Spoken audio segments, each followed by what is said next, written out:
لو سألت أي حد نجح في إن هو يخسر جزء كبير من وزنه أو يغير أسلوب حياته ويعيش أسلوب حياة صحي ويتخلص من الدهون الزايدة في جسمه، إيه أصعب حاجة قابلتك في الرحلة دي؟ مش هيقولك أنا بطلت الأكل اللي بحبه ولا إن أنا أنزل أتمرن وأنا كان عمري ما أتمرنش، الحاجات دي حلوة وليها فوائد. يقولك إن أصعب وأسخف حاجة في الرحلة دي هي فترة لما الوزن بيثبت أو بيرجع يزيد تاني رغم التزامك بالبلان اللي أنت ماشي عليها أو بالأسلوب الجديد اللي أنت بتحاول تعيش حياتك عليه. تعالوا نتعرف النهارده الحلقه الجديده من بودكاست تضخمت كده ليه، ازاي نتعامل مع الفتره دي بشكل صحي وما نخليهاش تعطلنا ولا تخسرنا المكاسب اللي احنا كسبناها. يلا بينا.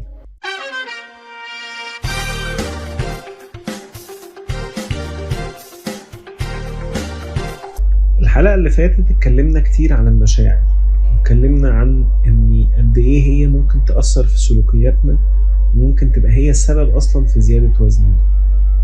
طيب نعمل ايه بقى مع المشاعر السلبية والشعور بالإحباط اللي بيجيلنا لما نبقى ماشيين وعاملين كل حاجة صح وماشيين على الخطة مظبوط وبرضو اجي ابص على الميزان والاقي وزني ثابت، او اجي ابص على الميزان والاقي ان انا زدت عن الاسبوع اللي قبليه؟ مهم جدا جدا ان انا افهم عملية التغيير كلها على بعض بتحصل ازاي، وفكرة ان انا بحاول اغير اسلوب حياتي واعيش اسلوب حياة صحي لازم يبقى جوه دماغي وسائل بقيم بيه انجازي او البروجرس بتاعي في الرحلة دي اكتر من مجرد الميزان. فدي اول واهم حاجة ممكن اتعامل بيها مع لحظة الاحباط دي او الفترة بتاعة ثبات الوزن دي، إني أبقى محدد من أول خالص وأنا ببدأ رحلتي هو أنا هقيس تقدمي في الرحلة دي إزاي. زي وأنت ماشي على طريق سفر كده ببص على العلامات اللي على الطريق اللي مكتوب فيها فاضل قد إيه. ممكن ابقى معلم الطريق بحاجه معينه، فانا رايح الساحل عارف ان انا قربت على ماستر، لا انا لسه ما طلعتش دخلت طريق العلمين مش عارف ايه.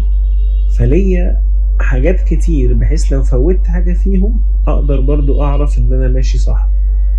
وانت بتبدا رحله تغيير اسلوب حياتك لاسلوب حياه صحي اكتر او بتحاول تخسر وزنك، محتاج يبقى عندك كذا طريقه قياس تقيس بيها، ما تعتمدش على الميزان لوحده، لأن الميزان لوحده كفيل إن هو يسبب لك إحباط.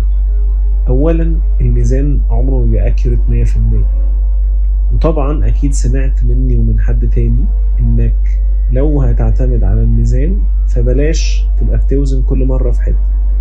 حاول أتليست تثبت الميزان، تثبت مكانه في البيت اللي بتوزن فيه علشان تقلل فكرة الديسكريبنسز أو الفروقات اللي ممكن تطلع بين الحقيقة وبين النتيجة اللي بتبان على الميزان ده.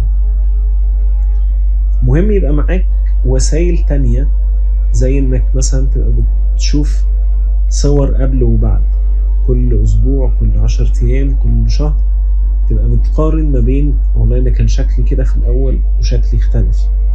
تشوف مقاسات اللبس، لو الحاجة اللي كانت بتبقى ماسكة عليك بقت مريحة شوية بعد كده بقت واسعة، فده معناه انك بتحقق بروجرس. لو حاجة ما كانتش بتقفل بعد كده بقت بتقفل بالعافية، بعد كده بقت بتقفل بشكل مريح، ده معناه انك محقق بروجرس. كلام الناس اللي حواليك، لو الناس ما شافتكش بقالها حبة وبعد كده قالوا لك ايه ده انت شكلك حاسس، كل دي انديكيتورز، كل دي حاجات حقيقية بتقول لك انك محقق بروجرس حتى لو الميزان قال عكس كده. طيب هل معنى كده ان لما بطلع على الميزان والاقي وزني ثابت او زاد وسط ما انا ماشي في رحلتي دي ان دايما هيبقى النتيجة دي غلط؟ لا، محتاج تدرك ان جزء اساسي من اي رحلة تغيير هو فكرة اللابس والريلابس. هو فكرة اني ممكن جدا وسط ما انا ماشي وبعمل اللي عليا يحصل لي انتكاسة. انتكاسة دي معناها ان انا ارجع بظهري لورا، زي لما تبقى مسافر برضو على طريق وتاخد يوتيرن غلط مثلا، فانت بسبب الدخلة اللي دخلتها غلط دي، ولا لفيت قبل اللفة المفروض تخشها، تلاقي نفسك مشيت مسافة أطول. بس ده جزء من الرحلة، مش معنى كده ان خلاص انا لفيت غلط بقى يبقى يلا بينا ناخد بعضنا ونرجع. لا، انا مقرر انا رايح فين وعارف هدفي وهوصل له. فلو حصل لي مطب في النص او اي حاجة غلط عطلتني شوية، ده مش معناه ان انا هتنازل عن الهدف او هفكس الرحلة كلها. ودي المشكلة اللي اغلب الناس بيقعوا فيها بسبب الفترة دي، ان لما بيلاقي نفسه وصل لمرحلة هو بيعمل اللي عليه او بيحاول على قد ما يقدر يلتزم ومش شايف نتيجة، يوم يقول لك خلاص بقى ما عادتش جايبه همها، ويرجع للباترنز القديمة ويرجع لها. احيانا لو هو بقى كان في نظام قايم على الحرمان، هيرجع بشراهة اكبر وباندفاع اكتر تجاه السلوكيات القديمة اللي هي بتضره وتبعده اكتر عن هدفه.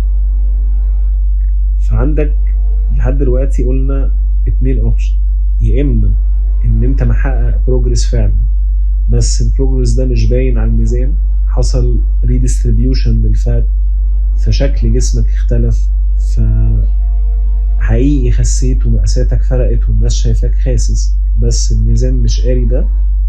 يا اما انت فعلا في فترة وسط ما انت ماشي في رحلتك اللي هي طويلة ليكن سنة 6 شهور، في النص جه اسبوع اسبوعين لقيت نفسك ما بتنزلش فيهم او بتزيد بسبب انك ملخبط شوية، مش عارف تكمت، ما عرفتش تروح تتمرن، سافرت اجازة في النص، ايا كان.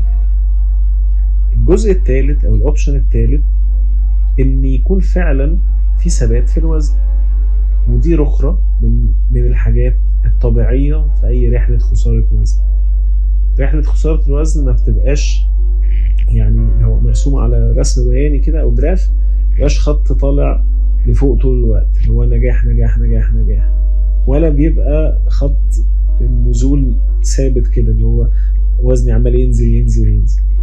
لا، دي في الأحلام، دي هي دايما فيها ups and downs، فيها فوق وتحت، فيها لحظات صعود ولحظات بلاتو ولحظات تراجع أو انتكاس. فالبلاتو ده جزء طبيعي من الرحلة دي. ممكن تبقى بتعمل كل حاجة المفروض تبقى بتعملها، تاكل كويس، تتمرن، بتتعامل مع مشاعرك بشكل صحي، بتعدل سلوكياتك واحدة في التانية، النتيجة لسه مش متحققة، في ثبات في البروجرس. وده بيحصل وأسبابه بتختلف حسب لو انت ماشي على نظام غذائي معين ممكن تبقى محتاج تغيره او تلخبطه، تحط حاجات مكان حاجات، تغير السيستم اللي انت ماشي عليه بحيث لو الجسم حصل له ادابتيشن للنظام ده او حصل له تكيف مع النظام اللي انت ماشي عليه ده، يبتدي يغير تاني ويبتدي يحرق تاني بشكل مختلف. نفس الكلام يسري على التمرين، لو انت بقالك كتير تتمرن نفس التمرينة بالظبط فمحتاج تغير أجزاء فيها، لو هو تمرين مقاومة محتاج تزود الأوزان أو تغير الحركة، لو هو تمرين هيت أو كارديو محتاج تعلي الوقت اللي بتقعد تلعبه فيه أو تغير تمرين مختلف خالص، تدخل تمرين مقاومة معاك. ليها تفاصيل كتير فترة الثبات دي، بس احنا هنا عايزين نتكلم أكتر عن أتعامل معاها ازاي بشكل صحي نفسيا، ازاي ما خليهاش تحبطني وترجعني خطوة لورا او تخليني افكس خالص السكة اللي انا ماشي فيها دي. فانا اقول لك على 4 خطوات بسيطة تحاول تعملهم لو انت بتعدي بالمرحلة دي، وان شاء الله يساعدوك تماما ان انت ما تستسلمش وما تقفش فيها، لا تكمل لحد ما تتخطاها وترجع تاني تحقق بروجرس او تحقق نتيجة ايجابية في رحلتك. اول حاجة هي انك تفتكر الهدف بتاعك اصلا. زي ما كنت بقولك في المثال بتاع لو انت مسافر، انت عارف ان انت مسافر مثلا رايح الساحل، رايح السخنة، رايح الجونة وتافر، فانت عارف انك رايح هناك، فخلاص ده بقى جزء من الموضوع. انا مهم دايما افكر نفسي بالهدف بتاعي. هو انا بدأت الرحلة دي عشان اوصل لايه؟ محتاج ابقى دايما هدفي قدام عيني، ويبقى زي ما بيتقال يبقى سمارت، يبقى عنده خصائص اللي بتخليه هدف ذكي، اللي هي سبيسيفيك، محدد. فانا عارف هدفي ايه بالظبط، measurable، ممكن اقيسه، فعارف هوصل له امتى بوسائل بقى القياس المختلفة اللي قلنا عليها. مهم قوي حرف الايه في كلمة سمارت بتاعت الهدف دي، ان هو يبقى achievable، ينفع احققه. ما بقاش انا مثلا وزني 150 او 160 واجي اقول انا هدفي السنة دي ابقى 80 كيلو. طيب ما هو ده مستحيل، مش هينفع تعمله. فهحط الهدف قدامي الاقي نفسي طول الوقت مش بوصل له، هحبط.